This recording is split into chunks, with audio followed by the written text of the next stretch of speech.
All right, guys, we are bringing to the stage an accomplished actress, singer, and she's acted in film and TV, and of course, she's prolific in her voice. We'll give it up for E.G. Daily. Thanks. Hi, Cody. Hi, everybody. Nice to see y'all. Thank you for being here. First, before we get started, thank you for babysitting my children when in their formative years. When they found out I was doing this panel, I've never seen three grown women fangirl out like they had. Thank you. I appreciate Oh my that. gosh. Oh my gosh. Oh my gosh. Well, I actually babysitted my own kids with my own show, so that was great. Yeah, they were just, I mean, they were over the moon when they saw I was doing this. They're like, oh my gosh, that's Buttercup. Oh my God, I love that. I really like that. It makes me very happy. Yeah. Okay. Yeah, so we're obviously going to talk about your voiceover work, but for my generation, I want to kind of turn back the clock for a second because you kind of started on a different trajectory, doing live action in front of the camera. Can we talk about that for a little bit? Yes, let's talk about it. Okay, so a lot of folks probably know that in addition to your voice work, you're also a singer. I am a singer, yes. And all my music's on Spotify and iTunes. Okay.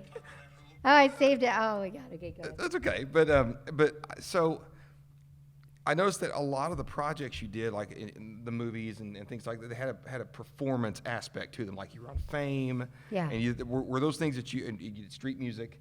Were those things that you actively sought out that it could do like kind of the triple threat thing? Like you're going to act, you're going to sing, you're going to. I think on things like that, they actually were looking for people that could sing. Oh, okay. They were triple threats. So, like, you guys know the theme song to 2.5 Men? Right. I'm gonna video because you guys are too cute. All right, so hold on. So you guys know the theme song to 2.5 Men, yes. right? So it's like men. Woo-hoo-hoo-hoo-hoo. That's me too. Yeah. But anyway, usually they do look for people like when you do a movie, if they, when I got Friends, they wanted me to be a singer. I did the Smelly Cat episode of Friends.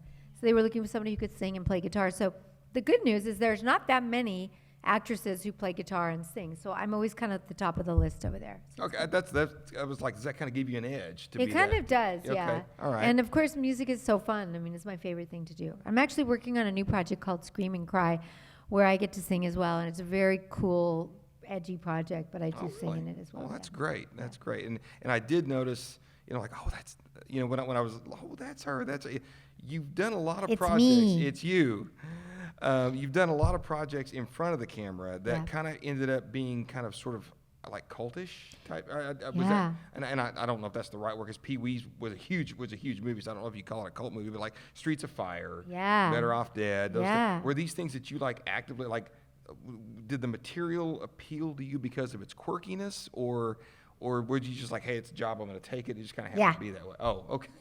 I mean, to be honest, like, you never know what's going to blow up, and you never know what's going to be culty, and you never know what's going to be, very hip or anything. You just, I would just see a role and I'd be like, I like that role. Usually the roles that I would always get, they're like names like Candy, Baby Doll, like just funny little names, Bambi. So usually with their names like that, they would call like, we want you to audition for this role. I'd be like, of course, because their names like Bambi, Candy, Baby Doll. So I would do those roles, and then you just never know what's going to blow up. But luckily, a lot of those projects just kind of blew up. So it was really very cool. Any special memories from working with like Walter Hill? Because he's done a lot of cool movies. But yeah, Walter Hill did Streets of Fire for you guys.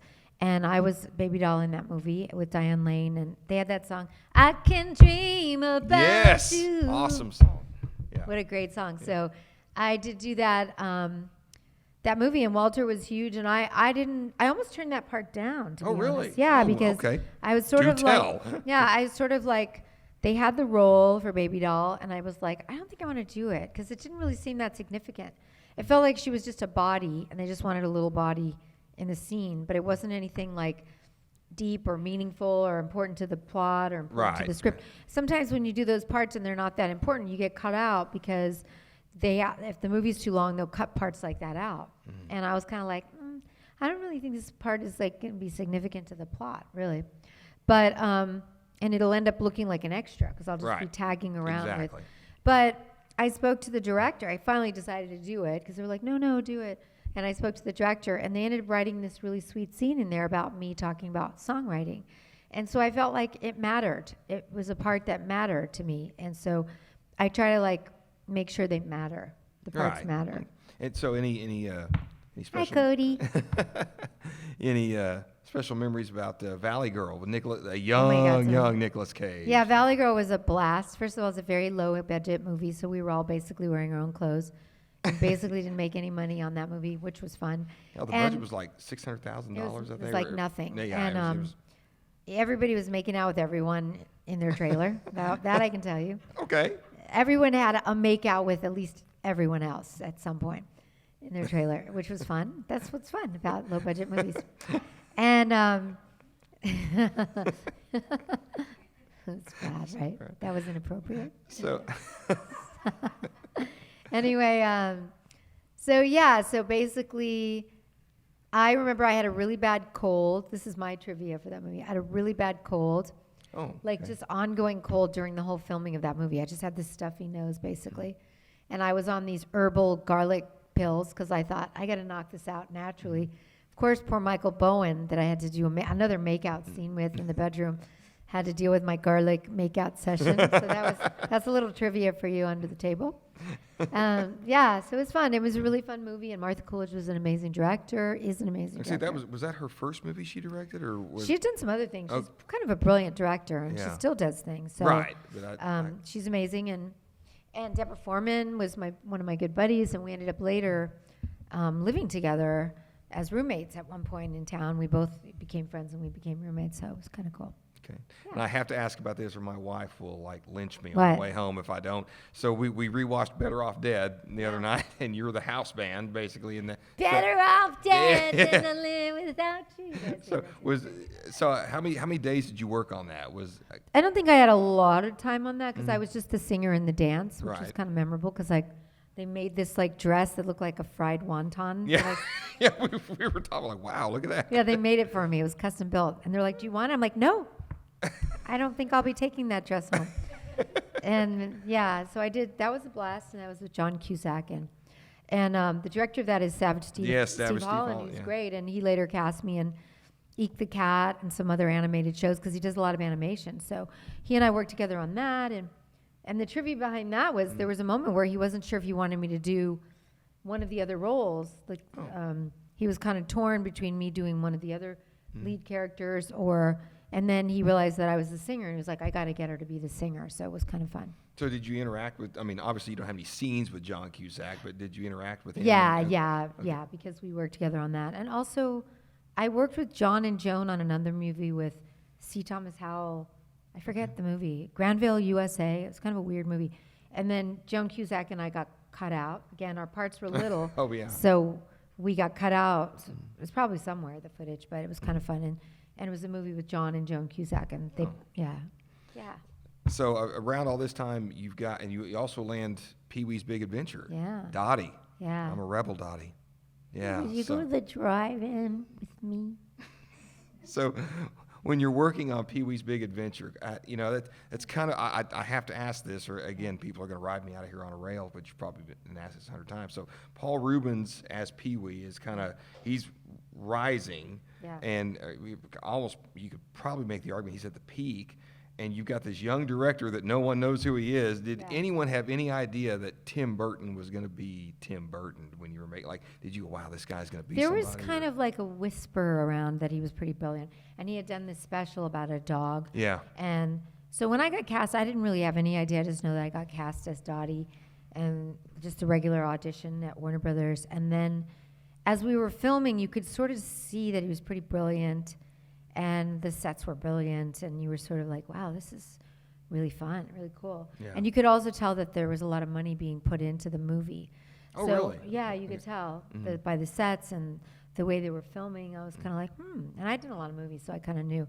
But you didn't 100% know it was going to blow up like it did. But you knew there was something special about Tim Burton, as well as Pee-wee. Yeah. You were like, this guy's a genius. And so I kind of like not knowing, really, because then you're always pleasantly surprised. Like, we didn't know that Valley Girl was going to become a cult classic for all time and also have one of the best soundtracks of all time. Right, yeah. And we didn't know that Pee-wee's Big Adventure was going to blow up and be one of the classic movies of all time. Right. It's like 30-something years later, and it's still classic. And you just never know, so I like that. I like when you don't know and you just get pleasantly surprised. Okay, so at the same time, you kind of got this bubbling music career. You do Say It, you do, Love in the Shadows and some other things. So how did, you're doing movies, but and how's that kind of steer into, the voice acting? Like all of a sudden you're iconic for other reasons. So I like to really trust the flow of things, right? Mm-hmm. So I was doing a play. I really wanted to be singing, so I said, I'll do that play, because somebody had called and said, do you want to be in a play? It's a musical. It'll be in Hollywood at a little theater. Mm-hmm. And all I knew was that I loved singing, and I was just back then I didn't have any money to pay a band. And so I was like, well, I get to sing in this play? And they're like, yeah. So I said yes to this play, and I got to sing in this play, and this play became this play got very, very successful, and because of the play, I ended up getting a major record deal, and because of the play, I got a lot of things happened. I ended up getting a voiceover agent. That changed. What was your original question? Because I want to make sure I tie it just back. kind of how you went from acting in front and singing to doing voiceovers. I've always been singing. I'd been doing bands, local bands in town, and in Hollywood. I played all the Sunset Strip clubs, like the Whiskey, the Go-Go, the Troubadour. But anyway, I started doing this play, and I got to sing in the play, and then I found somebody handed me their card, and they were a voice agent. And they were like, you should do voiceover. You're really good with little voices. So I was like, cool. So and you didn't even know that? I didn't really think about it, because to me, doing voices was kind of like when some people are double jointed, or some people have a weird gift, or can flip their eyelids inside out, or I was to me, doing voices was second nature, so I didn't think about it. But he saw something in my ability to mimic and hear sounds and do voices, and because of my singing voice, I can contort my voice all kinds of ways. So I did the play, and ended up opening night of the play, got a massive record deal, big record deal on a major label, got a voiceover agent who believed in me, and I didn't know anything about voiceover, and he sent me on my first audition for a voiceover cartoon, which I booked was Tommy Pickles on Rugrats. That was your first gig? Yeah, which changed, oh my gosh, changed my whole career, because then I started doing a ton of cartoon series. Mm-hmm. Stalker. What? Okay. Yeah. Sort of changed my whole career, all of a sudden. And so what I was saying originally was about flow, is I like to trust the flow, and sometimes we can be so rigid about the direction in life we're going in, right? And I like to sort of be open, and so here this guy taps me on the shoulder and goes, you should do voiceover. And I was like, okay, I'll try that. And then that voiceover thing led me to, a huge voiceover career that sort of changed my life. And then it also turned back around, and I would do more music because of it, and then I started getting animated shows where I got to sing, and then it's everything sort of comes together, and I didn't control any of it. I just sort of stayed open to things. So, okay. Yeah. Well, guys, I just got a note. We're going to go ahead and go to the Q&A right now. I want to make sure everybody gets a chance to get there. I believe you do you have a question? Yes. That's right. Hi. Hi, my name's Rachel. I want to know how you got the role of Candy in the Devil's Rock Zombies of Okay, that's a really good question. Okay, you know Natasha Lyonne from Poker Face, the actress from Poker Face. Yeah. Okay, hold on, I'm getting a text. Okay, anyway, I'm just kidding. Okay, so what happened was I was at my voiceover agent's one day, and my agent goes, "Oh, we just got an offer for you to do a role in a movie," and I was like, "Oh, okay. Can I see the pages of the scene and the scenes?" And I read it, and I thought it was the most hilarious thing. It was really raunchy and right up my alley. I loved it. So I have to tread carefully between kids friendly and raunchy.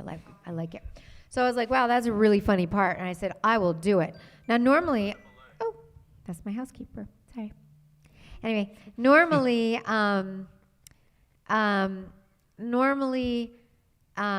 was I? I got distracted by the housekeeper call.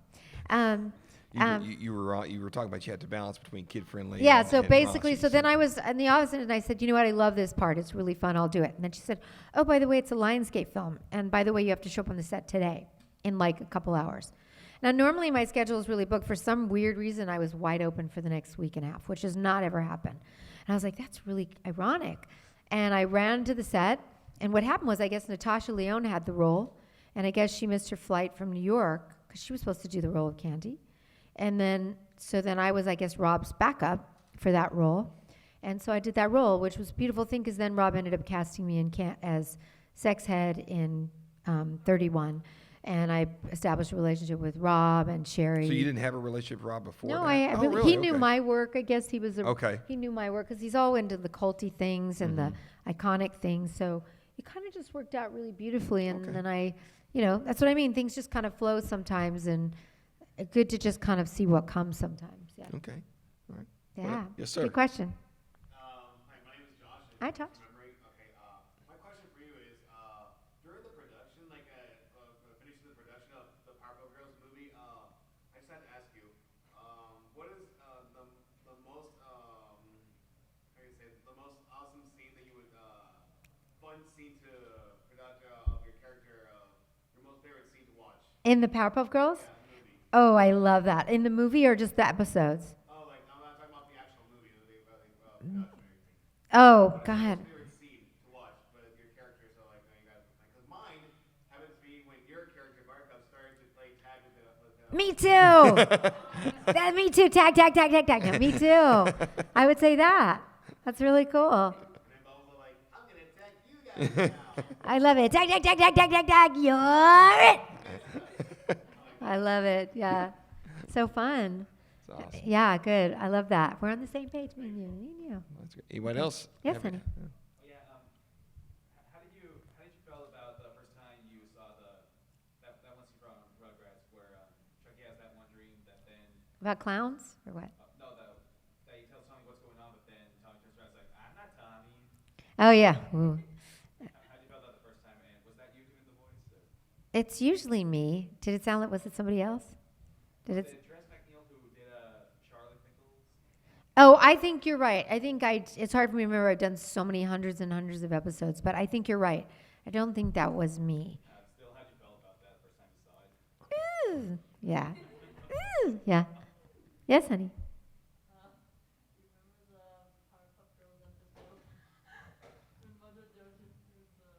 Mojo Jojo. Oh, babysitting the girls. Yeah. Childish nature. Listen, Mojo Jojo, I'm gonna whoop your hiney. No babysitting for me. God, I wish my daughters were here. It's a lot of fun. It's fun. Yeah. So, anybody got any other questions for now? Yes, sir. Reptar head. my name is Bryce. Yeah, Bryce. Can I say something about Bryce? Bryce has all my CDs, and I was really impressed because he really understands my music and he really gets me, and that's a big deal to me. If you guys haven't heard my music, it's on Spotify or Apple Music, EG Daily Music. Yeah. Heart Don't Lie. Heart Don't Lie. That song, and many others. She's got 4 albums, buy them all. So,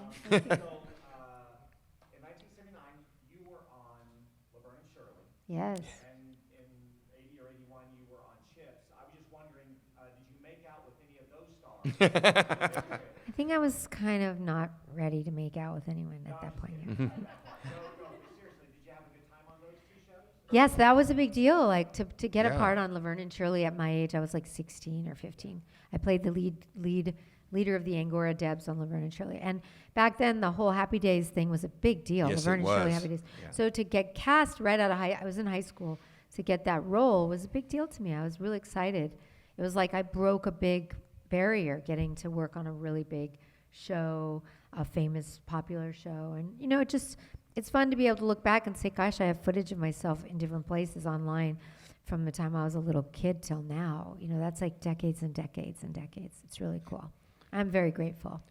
Yeah. Laverne and Shirley was a comedy where the girls actually sang a lot.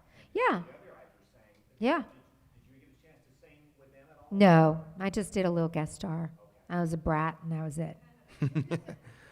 But That you was were a enough. brat watched by a lot. People don't understand, but we had Yeah. 3 networks. So you probably were watched by 30 million Yeah, people at it any was. one time. Same so- thing as being on The Voice, which was not too long ago, but I was on The Voice, and Right. I got to sing in front of millions and millions and millions of people, which was really awesome. So I feel very lucky. I really do. I don't take any of it for granted. I just feel like I have a very blessed career, and it's it's shifted and moved and turned and gone in different areas. And I feel just very blessed that I get to make music and do voices and be parts of people's childhoods and be in movies that people love. And I just feel very lucky and blessed. Okay. Have you always lived in California? Yeah, How you pretty much. you were in LA or? I didn't have any like relatives or any. There was no nepotism. There was just like, I just lived in Hollywood. My family didn't know how to do any of that. My parents were immigrants from Europe, but for some reason I kind of had the right things happen, and my mom got me an agent when I was little, and just slowly I just was very persistent. I think really to be honest, getting in a lot of great classes when I was young really helped get me on the track. And I believe in classes. I do have a voiceover seminar on Amazon. It's a digital download, but it teaches all the tips, tools, and how-tos. I think learning and teaching, learning is a really important thing, like becoming really good at what you do. And the other thing I think is really important, which I shared with my friend here, which is freedom. It's really important to be free, which means to take good care of yourself, surround yourself with people that respect and honor you for who you are and what you believe in. I think that's really important. I think if your spirit is being crushed, it's going to be hard to have a successful career because you need people around you that support you. And sometimes we have like crappy people in our lives that love us, but they don't know how to love us the right way. So I believe we can love them, but it's important to surround yourself with amazing people who honor you, because we are all beautiful children of God. And I think it's important to be respected for who and what you are. So Wow. Wow. I can't imagine anything better coming after you. Have a question, sir? It said online that you were in an episode of SNL, like as a music guest. I was. If you look back, Marvin Hamlish was I was the musical guest, and if you find it online somewhere, it's me singing Say It, Say It, which was a #1 dance hit all over the world, on Saturday Night Live in a tiny little red miniskirt, in a little go-go box, and a tube top that rose up. So you got to see the bottom of my boobs. Hey! Thank you very much, ladies and gentlemen. We're getting Peacock Premium when we get home, Yeah. baby. Yes, I was on Saturday Night Live, too, and I was on American Bandstand. So, like, you know what I mean? Like, the ebbs and flows are so fun to look back on. And then I have a new project, like I said, look out for it. It's called Scream and Cry. It's kind of like a cool, vintage-looking, almost like Elvira, but it's called Scream and Cry. And I do sing in that, too, a little. It's a very cool project, so keep your eyes open. Is that There's- out yet, or when is it? Scream and Cry, we're still developing it, and Okay. it's going to come out, but it's in post-production. But it's a very cool project, and also a show called Grimsburg, and also brand new Rugrats episodes on Paramount Plus. So yeah. All right. Anybody? Last minute? Yes, sir. Yes, Cody. Yeah. I'm sure. Yeah, I rode that bike in between takes. Yeah. Yeah. I think I might have even taken one because there were like 10 of them. Oh, really? Yeah. Okay. They gave me one. I don't Yes, know sir. what I did with it, but they did. Yes, sir. Pee-wee? Who knows? It's been so long. I can't remember. What? I do? That's because I'm a vampire. Okay? Okay. I was young. Google it. Yes, ma'am.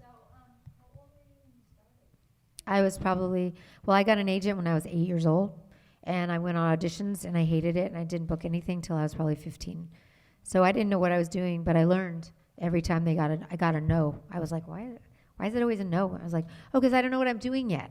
Got to learn how to do this. And then I mastered it. And, there's a lot of cool things in my voiceover seminar. Also, guys, if you really want to see something really cool that I'm very proud of, one of my most prideful projects is a thing on Amazon or digital download called Listen Closely. It's a one-woman autobiographical musical, and it's basically my journey, and it's very poignant and very honest. I don't know if you got it, but you'd appreciate it. It talks about the journey, talks about my feelings during the journey. It also talks about work and how I got it, but it's called Listen Closely, E.G. Daly's one-woman autobiographical musical, and there's a lot of my original music in it. It's a one-woman show, but it's filmed, and it's on digital download. It's very cool. Or egdaily.com. You could probably click onto there for it. Okay. I was going to say, so I think we've got to wrap up. Yeah. So, First of all, thank you. You did a great job. Thank you. So Thank you very much. Thank you. Great job. And where can we find you apart from egdaily.com? Where else can we find you? egdaily.com, Instagram, and Twitter, and TikTok. I have about 1 million followers on TikTok. Oh, wow. TikTok, or like 18 million, whatever. TikTok is Real E.G. Daily, Instagram, Real E.G. Daily, and Facebook, E.G. Daily, and egdaily.com. All right. Well, Thank you again, everybody. Yeah, thank him. Thank you. Thank you very much.